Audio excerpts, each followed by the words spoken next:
warahmatullahi wabarakatuh. Perkenalkan, nama saya Uswatun Hasanah dari Prodi Pendidikan Agama Islam.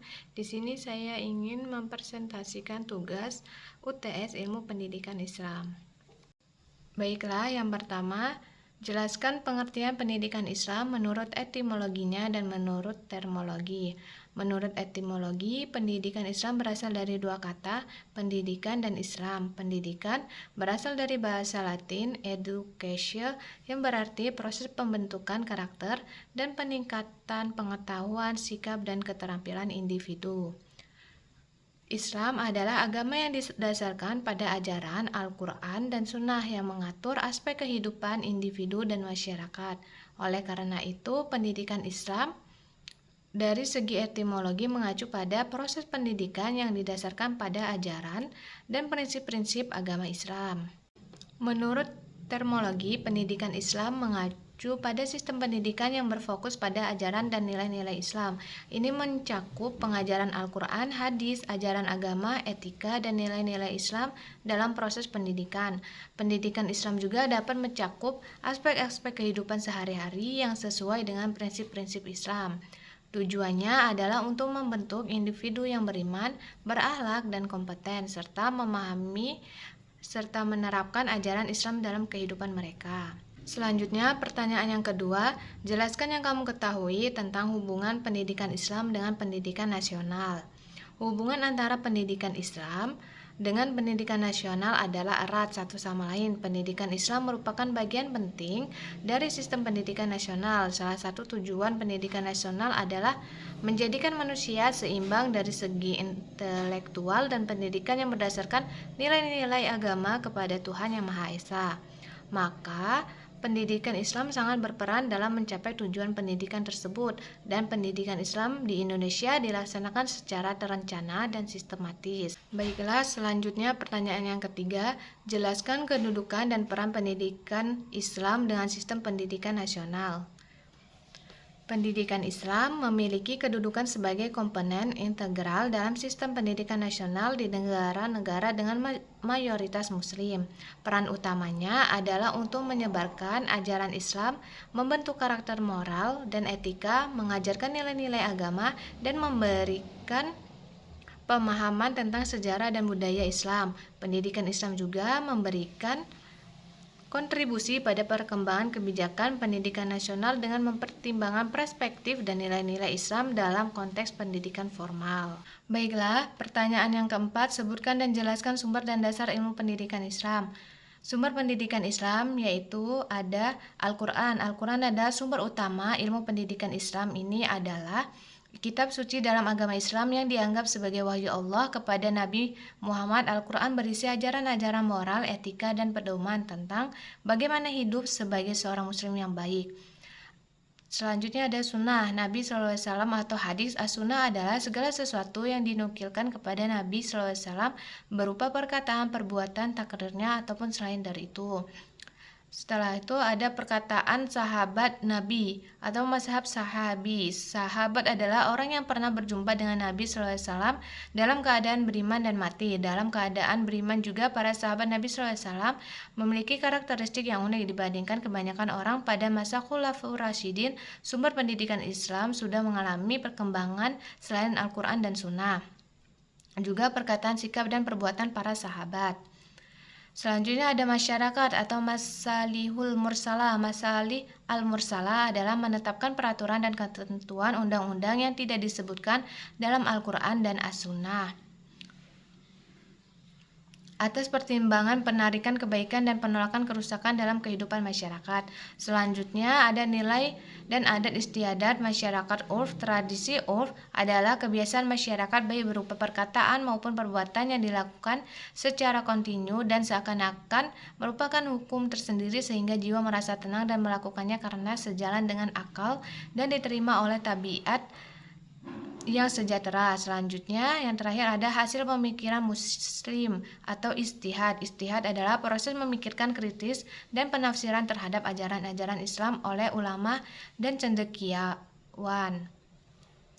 Selanjutnya ada dasar ilmu pendidikan Islam. Dasar pendidikan Islam yaitu fundamen yang menjadi landasan atau asas agar pendidikan Islam dapat tegak berdiri dan tidak mudah roboh ketika tiupan angin kencang berupa ideologi yang muncul baik di era sekarang maupun yang akan datang. Ada beberapa jenis dasar ilmu pendidikan Islam terbagi menjadi 3, yaitu yang pertama ada dasar religius. Ajaran agama ialah terbentuknya akhlak mulia yang bertumpu pada hubungan yang harmonis antara manusia dan Tuhan dan antara manusia dan manusia. Selanjutnya ada dasar filsafat, adalah dasar yang digali dari hasil pemikiran spekulatif, mendalam, sistematik, radikal, dan universal tentang berbagai hal yang selanjutnya digunakan sebagai dasar bagi perumusan konsep ilmu pendidikan Islam. Selanjutnya ada dasar ilmu pengetahuan. Dasar ilmu pengetahuan adalah dasar nilai guna dan manfaat yang terdapat dalam setiap ilmu pengetahuan bagi kepentingan pendidikan dan pengajaran. Selanjutnya, pertanyaan yang kelima, jelaskan tujuan pendidikan dalam perspektif pendidikan Islam, tujuan keagamaan, tujuan keduniaan, dan tujuan pendidikan menurut para ahli. Yang pertama yaitu tujuan keagamaan. Tujuan utama pendidikan dalam perspektif Islam adalah untuk mendekatkan individu kepada Allah atau taqarrub ila Allah dan memperkuat keimanan dan ketakwaannya. Pendidikan Islam bertujuan untuk mengajarkan nilai-nilai moral, etika, dan ajaran Islam agar individu dapat hidup sesuai dengan ajaran Islam dan menunaikan ibadah dengan benar. Terus yang kedua ada tujuan keduniaan. Selain aspek keagamaan, pendidikan Islam juga memiliki tujuan keduniaan. Tujuan ini mencakup pendidikan untuk meningkatkan pengetahuan dan keterampilan individu dalam berbagai bidang seperti ilmu pengetahuan, teknologi, ekonomi, dan sosial. Selanjutnya ada tujuan pendidikan menurut para ahli. Tentu saja berbagai pemikiran para ahli pendidikan Islam dapat berbeda, tetapi secara umum para ahli pendidikan Islam berusaha mencapai tujuan yang sejalan dengan prinsip-prinsip agama Islam. Mereka mengutamakan pendidikan Islam yang berakar pada nilai-nilai Islam, mengembangkan karakter yang kuat, dan memberikan kontribusi positif dalam masyarakat. Selanjutnya, pertanyaan yang keenam, jelaskan definisi dari pendidikan dalam perspektif pendidikan Islam. Secara umum, pendidik adalah orang yang memiliki tanggung jawab untuk mendidik. Sementara itu, secara khususnya pendidik dalam perspektif pendidikan Islam adalah orang yang bertanggung jawab terhadap perkembangan peserta didik dengan mengupayakan perkembangan seluruh potensi, baik potensi afektif, kognitif, maupun psikologis sesuai dengan nilai-nilai ajaran Islam. Selanjutnya, pertanyaan yang ketujuh, jelaskan kedudukan dan peran pendidikan dalam perspektif pendidikan Islam.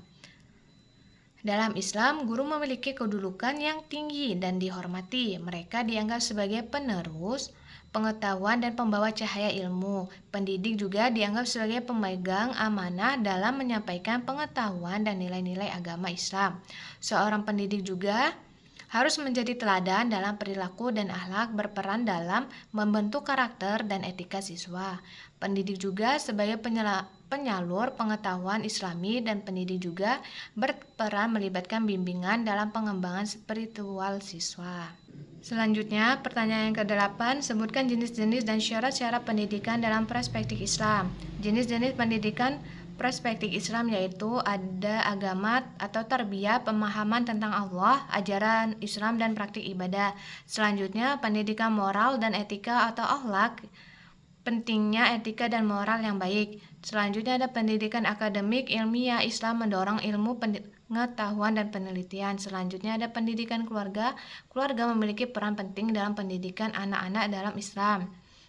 Selanjutnya pendidikan sosial, Islam mendorong berkontribusi positif dalam masyarakat. Dan terakhir dan pendidikan kesehatan seperti mental dan fisik yang dihargai dalam Islam. Selanjutnya ada syarat-syarat pendidikan dalam perspektif Islam, yaitu syarat-syarat yang penting dalam pendidikan Islam yaitu niat yang ikhlas, selanjutnya disiplin dalam waktu dan aturan, kesungguhan dalam mengajar dan belajar, rendah hati dalam mencari ilmu, meningkatkan kualitas, harus adil tanpa membedakan individu, harus berlapang dada, pendidik harus beriman dan berilmu, dan terakhir pendidik harus mengamalkan ilmunya. Selanjutnya, pertanyaan yang ke-9, jelaskan peserta didik dalam perspektif pendidikan Islam. Dalam perspektif pendidikan Islam, peserta didik merupakan subjek dan objek. Oleh karena itu, proses kependidikan tidak akan terlaksana tanpa Keterlibatan peserta didik di dalamnya, ia adalah orang yang belajar untuk menemukan ilmu karena dalam Islam diyakini ilmu hanya berasal dari Allah, maka seorang peserta didik harus berupaya untuk mendekatkan dirinya kepada Allah dengan senantiasa mensucikan dirinya dan taat kepadanya. Selanjutnya, pertanyaan yang ke-10, sebutkan dan jelaskan kebutuhan dan dimensi peserta didik. Ada beberapa kebutuhan peserta didik. Yang pertama ada kebutuhan fisik, ini mencakup aspek-aspek fisik seperti makanan, minuman, kebersihan, dan kesehatan. Selanjutnya ada kebutuhan emosional. Peserta didik membutuhkan perhatian, dukungan, dan pemahaman emosional. Mereka harus merasa aman dan dihargai di lingkungan belajar. Selanjutnya ada kebutuhan sosial. Interaksi sosial merupakan aspek penting dalam perkembangan peserta didik. Mereka perlu belajar berinteraksi, bekerja sama, dan memahami norma sosial. Selanjutnya ada kebutuhan kognitif. Ini melibatkan pengembangan kemampuan berpikir, penalaran, dan pemahaman. Peserta didik membutuhkan materi pelajaran yang sesuai dengan tingkat perkembangan kognitif mereka. Selanjutnya ada kebutuhan spiritual. Beberapa peserta didik mungkin memiliki kebutuhan spiritual atau agama yang perlu diperhatikan. Selanjutnya ada dimensi peserta didik, yaitu yang pertama, dimensi kepribadian. Peserta didik memiliki karakteristik kepribadian yang berbeda-beda, seperti gaya belajar, minat, dan bakat. Kepribadian ini memengaruhi cara mereka belajar dan berinteraksi. Selanjutnya ada dimensi intelektual. Ini melibatkan tingkat kecerdasan dan potensi akademis peserta didik. Selanjutnya ada dimensi sosial atau kultural. Latar belakang sosial dan budaya peserta didik memengaruhi cara mereka belajar dan berperilaku. Selanjutnya ada dimensi psikologis. Psikologis peserta didik dapat memengaruhi motivasi, kepercayaan diri, dan respon terhadap pembelajaran. Dan yang terakhir, dimensi karir dan tujuan hidup. Peserta didik perlu memahami tujuan karir dan masa depan mereka. Mungkin ini yang dapat saya sampaikan, kurang dan lebihnya saya mohon maaf dan kepada Allah saya mohon ampun. Saya akhiri, wassalamualaikum warahmatullahi wabarakatuh.